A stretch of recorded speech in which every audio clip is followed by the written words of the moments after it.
Hi guys, welcome back to my YouTube channel that is Swapna's tutorial. ನೀವೇನು ನನ್ನ ಚಾನಲ್ಗೆ subscribe ಆಗಿಲ್ಲ ಅಂದರೆ ಪ್ಲೀಸ್ ಸಬ್ಸ್ಕ್ರೈಬ್ ಆಗಿ, ವೀಡಿಯೋಸ್ನ ಲೈಕ್ ಮಾಡಿ, ಶೇರ್ ಮಾಡಿ, ಹಾಗೆ ಕಮೆಂಟ್ ಮಾಡಿ.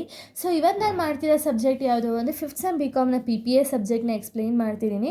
ಸೊ ಅದರಲ್ಲಿ ಯೂನಿಟ್ 3 ಅಥವಾ ಚಾಪ್ಟರ್ 3 ಬಂದು verification and valuation of assets and liabilities ಅಂತ ಹೇಳಿ ಸೊ ಈ ಒಂದು ಚಾಪ್ಟರ್ನ ಎಕ್ಸ್ಪ್ಲೈನ್ ಮಾಡ್ತಿದ್ದೀನಿ. ಸೊ ಇಲ್ಲಿ verification and valuation of assets and liabilities ಅನ್ನೋ ಒಂದು ಚಾಪ್ಟರ್ ಇದು. ಸೊ ಇಲ್ಲಿ ನಾವು ಸಪ್ರೇಟಾಗಿ ವೆರಿಫಿಕೇಷನ್ ಆಫ್ ಅಸೆಟ್ಸ್ ಆ್ಯಂಡ್ ಲಯಬಿಲಿಟೀಸ್ನ ಓದ್ತೀವಿ ಆ್ಯಂಡ್ ಸಪ್ರೇಟಾಗಿ ವ್ಯಾಲ್ಯೂಯೇಷನ್ ಆಫ್ ಅಸೆಟ್ಸ್ ಆ್ಯಂಡ್ ಲಯಬಿಲಿಟೀಸ್ನ ಓದ್ತಾ ಹೋಗ್ತೀವಿ. ಫಸ್ಟ್ ನಾವು ವೆರಿಫಿಕೇಷನ್ ಬಗ್ಗೆ ತಿಳಿತಾ ಹೋಗೋಣ. ಸೊ ಇಲ್ಲಿ ವೆರಿಫಿಕೇಷನ್ ಅಂದರೆ ಏನು? So it is a process carried out to confirm the ownership and existing of items at the balance sheet date. ಅಂದರೆ ಇಲ್ಲಿ ವೆರಿಫೈ ಮಾಡೋದಂದರೆ ಏನು ಅಂದರೆ ಕ್ರಾಸ್ ಚೆಕ್ ಮಾಡೋದಂತ ಹೇಳಿ. ಸೊ ಇವಾಗ ಒಂದು ಕಂಪನಿಯವರು ಒಂದು ಬ್ಯಾಲೆನ್ಸ್ ಶೀಟ್ನ ತೋರಿಸಿದ ತಕ್ಷಣ ನಾವು ಅದನ್ನೇ ಕನ್ಫರ್ಮ್ ಅಂತ ಹೇಳಿ ನಂಬೋಕ್ಕಾಗಲ್ಲ. ಸೊ ನಾವೇನು ಮಾಡ್ತೀವಿ ಅಂದರೆ ಬ್ಯಾಲೆನ್ಸ್ ಶೀಟ್ನ ಒಂದು ಸತಿ ವೆರಿಫೈ ಮಾಡ್ತೀವಿ, ಅಂದರೆ ಕ್ರಾಸ್ ಚೆಕ್ ಮಾಡ್ತೀವಿ. ಅವ್ರ ಹತ್ರ ಇರುವಂಥ ಒಂದು ಅಸೆಟ್ಸ್ಗೆ ಅವರೇನ ಓನರು ಅಥವಾ ಅವ್ರದ್ದೇನ ಪ್ರಾಪರ್ಟಿ ಅಥವಾ ಅವ್ರದ್ದೇನ ಒಂದು ಏನಾರು ಐಟಮ್ಸ್ ಇದ್ರೆ ಅವ್ರದ್ದೇ ರಿಲೇಟೆಡ್ ಅಂತ ಹೇಳಿ ವೆರಿಫೈ ಅಥವಾ ಕ್ರಾಸ್ ಚೆಕ್ ಮಾಡೋದನ್ನೇ ನಾವು ವೆರಿಫಿಕೇಷನ್ ಅಂತ ಹೇಳಿ ಕರಿತೀವಿ. ಸೊ ಡೆಫಿನೇಷನ್ನ ನಾವು ನೋಡೋದಾದರೆ according to ICAI the verification of assets should be aimed at establishing their existence, ownership, possession and proper recording and proper verification. ಅಂದರೆ ನಾನು ಆ್ಯಸ್ ಇಟ್ ಈಸ್ ಹೇಳಿದ್ದೇನೆ ಇಲ್ಲೂ ಕೊಟ್ಟಿರೋದೆ. ಅಕಾರ್ಡಿಂಗ್ ಟು ICAI ಪ್ರಕಾರ ಏನು ಅಂದರೆ ವೆರಿಫಿಕೇಷನ್ ಆಫ್ ಅಸೆಟ್ಸ್ ಅಂದರೆ ಪ್ರಾಪರಾಗಿ ನಿಜವಾಗ್ಲೂ ಎಕ್ಸಿಸ್ಟಿಂಗಲ್ಲಿ ಇದೆಯಾ ಅಸೆಟ್ಸು ಅಂತ ಹೇಳಿ ವೆರಿಫೈ ಮಾಡಿ, ಅಥವಾ ಅವರೇನೋ ಒಂದು ಅಸೆಟ್ಸ್ ಓನರ್ ಅಂತ ಹೇಳಿ ವೆರಿಫೈ ಮಾಡೋದನ್ನೇ ನಾವು ವೆರಿಫಿಕೇಷನ್ ಅಂತ ಹೇಳಿ ಕರಿತೀವಿ. Next objectives of verification of assets. So ಅಸೆಟ್ಸ್ನ ಒಂದು ವೆರಿಫೈ ಮಾಡೋ ಆಬ್ಜೆಕ್ಟಿವ್ ಏನೇನು ಅಂದರೆ, ಸೊ ಇವಾಗ ಒಂದು ಅಸೆಟ್ಸ್ ಇರುತ್ತೆ ಅಂದ್ಕೊಳ್ಳಿ. ಸೊ ಅಸೆಟ್ನ ವೆರಿಫೈ ಮಾಡೋ ಆಬ್ಜೆಕ್ಟಿವ್ ಏನು ಅಂತ ಹೇಳಿ ಇದರಲ್ಲಿ ತಿಳಿತಾ ಹೋಗೋಣ. So evidence of the existence of the assets as on the date of balance sheet and this is usually done by physical examination. ಅಂದರೆ ಅಸೆಟ್ಸ್ನ ಯಾಕೆ ವೆರಿಫೈ ಮಾಡ್ತಾರೆ ಅಂದರೆ ಫಸ್ಟು ಏನು ಅಂದರೆ ಅವರು ನಿಜವಾಗ್ಲೂ ಓನರ ಅಸೆಟ್ಸ್ಗೆ. ಈಗ ಒಬ್ಬ ಪರ್ಸನ್ನ ತೋರಿಸಿ ನೀವೇ ನನ್ನದೇ ಈ ಅಸೆಟ್ಟು ಅಂತ ಹೇಳಿ ಎಲ್ಲರೂ ಹೇಳ್ತಾರೆ.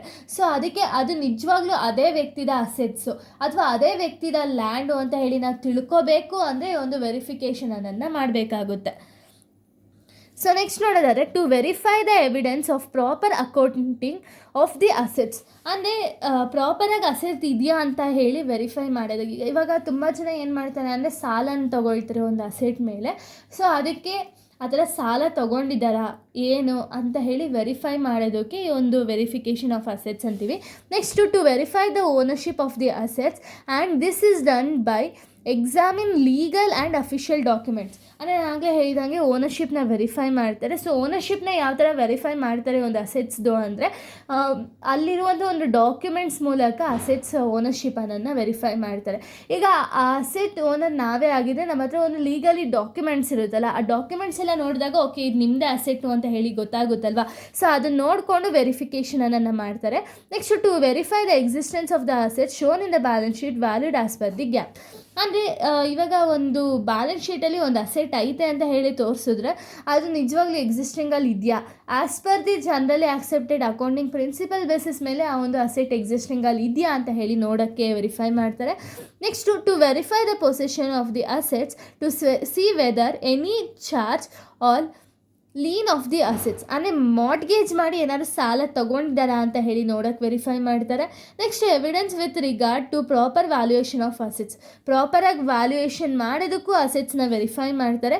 Next evidence for proper accounting of assets. Accounting of the ಅಸೆಟ್ಸ್ನ ವೆರಿಫೈ ಮಾಡೋದಕ್ಕೂ ವೆರಿಫಿಕೇಷನ್ ಅನ್ನೋ ಪ್ರಾಸೆಸ್ನ ಕಂಡಕ್ಟ್ ಮಾಡ್ತಾರೆ. ಸೊ ಇಷ್ಟು ಕೂಡ ಅಸೆಟ್ಸ್ನ ವೆರಿಫೈ ಮಾಡುವಂಥ ಒಂದು ಪ್ರಾಸೆಸ್. ಯಾಕೆ ವೆರಿಫೈ ಮಾಡ್ತಾರೆ ಅಸೆಟ್ಸ್ನ ಅನ್ನೋದಕ್ಕೆ ಈ ಒಂದು ರೀಸನ್ಸ್ ಆಗಿದೆ.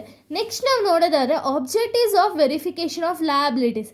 ಅಸೆಟ್ಸ್ನ ವೆರಿಫೈ ಮಾಡೋದು ಓಕೆ, ಬಟ್ ಲಯಬಿಲಿಟೀಸ್ನ ಯಾಕೆ ವೆರಿಫೈ ಮಾಡ್ತಾರೆ ಅಂದರೆ to see that all the liabilities of the balance sheets are disclosed in the financial statement.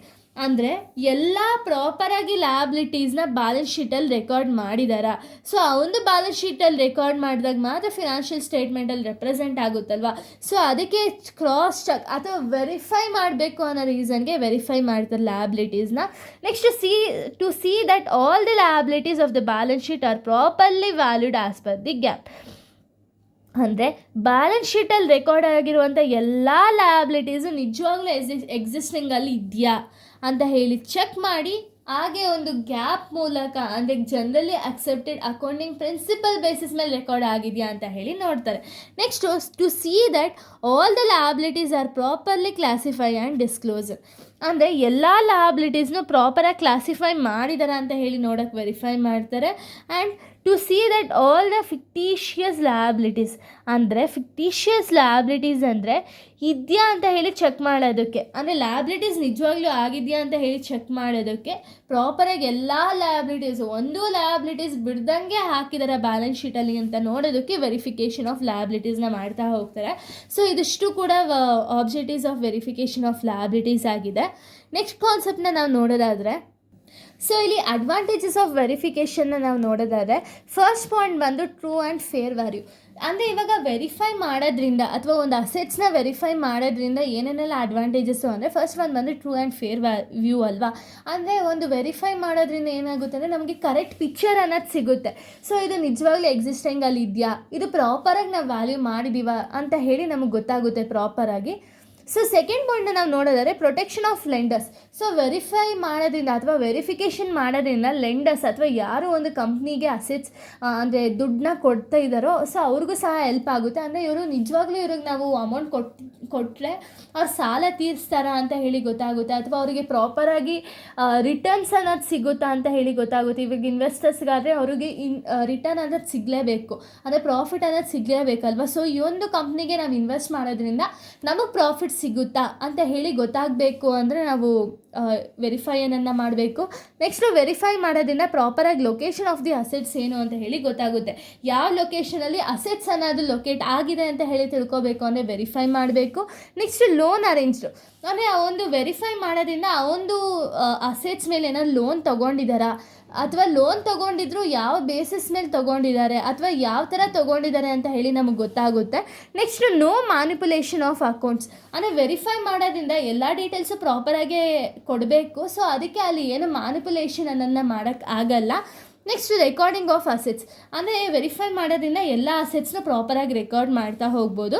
Next valuation of assets. Valuation of assets ಅಂದರೆ ಇಲ್ಲಿ ಇವಾಗ ವೆರಿಫೈ ಮಾಡೋದ್ರಿಂದ ಆ ಒಂದು ಅಸೆಟ್ಸ್ನ ವ್ಯಾಲ್ಯೂ ಏನು ಅಂತ ಹೇಳಿ ನಮಗೆ ಗೊತ್ತಾಗುತ್ತೆ, ಅಂದರೆ ಫೇರ್ ವ್ಯಾಲ್ಯೂ ಅಥವಾ ಮಾರ್ಕೆಟ್ ವ್ಯಾಲ್ಯೂ ಏನು ಅಂತ ಹೇಳಿ ನಮಗೆ ಗೊತ್ತಾಗುತ್ತೆ. Next valuation of liabilities.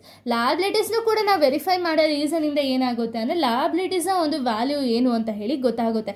So ಇಲ್ಲಿಗೆ ಒಂದು ವೆರಿಫಿಕೇಷನ್ ಅನ್ನೋ ಒಂದು ಕಾನ್ಸೆಪ್ಟ್ ಮುಗಿಯುತ್ತೆ. ಅಂದರೆ ಇನ್ನೂ ತುಂಬ ಇದೆ ಕಾನ್ಸೆಪ್ಟ್ಸು.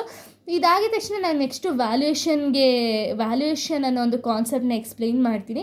ಸೊ ಅದಾದಮೇಲೆ ವೆರಿಫೈ ಮತ್ತು ವ್ಯಾಲ್ಯೂ ಒಂದು ಡಿಫ್ರೆನ್ಸ್ ಹೇಳಿ ಯಾವ ಥರ ವೆರಿಫಿಕೇಷನ್ ಆ್ಯಂಡ್ ಯಾವ ಥರ ವ್ಯಾಲ್ಯೂಯೇಷನನ್ನು ಮಾಡ್ತಾರೆ ಅಂತ ಹೇಳಿ ನಾನು ಒಂದು ನೆಕ್ಸ್ಟ್ ಟಾಪಿಕಲ್ಲಿ ಎಕ್ಸ್ಪ್ಲೈನ್ ಮಾಡ್ತೀನಿ. So thank you guys, thanks for watching.